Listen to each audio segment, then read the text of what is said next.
بھلا دیا گیا، لیکن ہمارے پیغمبر کا یہ کارنامہ ہے، بہت توجہ چاہوں گا کہ اس انداز سے اسلام کو شروع سے لے کر کے چلے کہ دشمن آج تک حیران ہے، ہر طرف سے اسلام میں داخل ہونے کی کوشش کامیاب بھی ہوئی، مگر مکمل کامیابی آج تک نہ ملی۔ آخری حربہ کربلا میں حسین کے بہت جلدی کہہ رہا ہوں، آخری حربہ کربلا میں حسین کے مقابلے میں تھا، مگر امام حسین نے مدینے سے لے کر کے مکے سے لے کے کوفے سے لے کے پورا راستے لے کے پورا کربلا اس طریقے سے حکمت عملی اپنائی کہ یزید وہیں دفن ہو گیا، حسین آج بھی برقرار۔ صلوات پڑھے محمد والے۔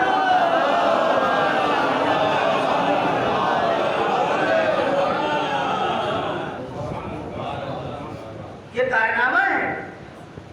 ہم امام حسین کو اسلام کے آئینے میں دیکھتے ہیں اور اسلام کے آئینے میں امام حسین کو دیکھتے ہیں۔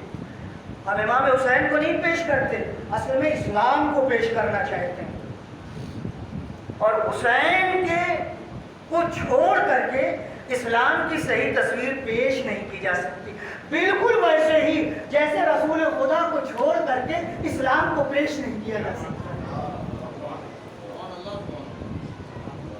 بالکل ویسے ہی۔ اس لیے کہ گھر کی بنیاد میں ایک طرف نہیں، دیوار 4 طرف ہوتی ہے تو بنیاد بھی چاروں طرف ہوتی ہے، ایک طرف کو بنیاد نہیں کہا جاتا ہے، اور بنیاد دکھائی نہیں دیتی، پوری بلڈنگ کا دار و مدار بنیاد پر ہوتا ہے۔ تو اگر اسلام کی بنیاد کو آپ کھود کر کے دیکھنا چاہتے ہیں تو جہاں پیغمبر ملیں گے وہیں علی ملیں گے، جہاں علی ملیں گے وہیں حسن ملیں گے، جہاں حسن ملیں گے وہیں حسین ملیں گے۔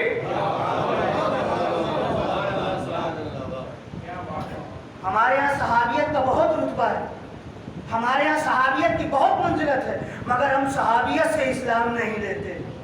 کیوں نہیں لیتے سنیے، اس لیے نہیں لیتے، اس لیے کہ صحابی خود محتاج ہے کہ وہ اسلام کسی سے لے، تو ہم تو نہ چشمے سے پانی پیے تو نالی سے پانی پیے۔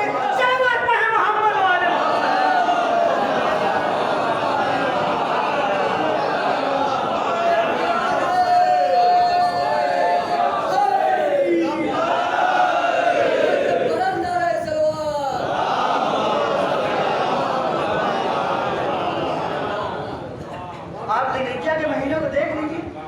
یہ ایک نقطہ میں چاہتا ہوں اس پہ توجہ کریں۔ محرم سے پہلے کون سا مہینہ ہے؟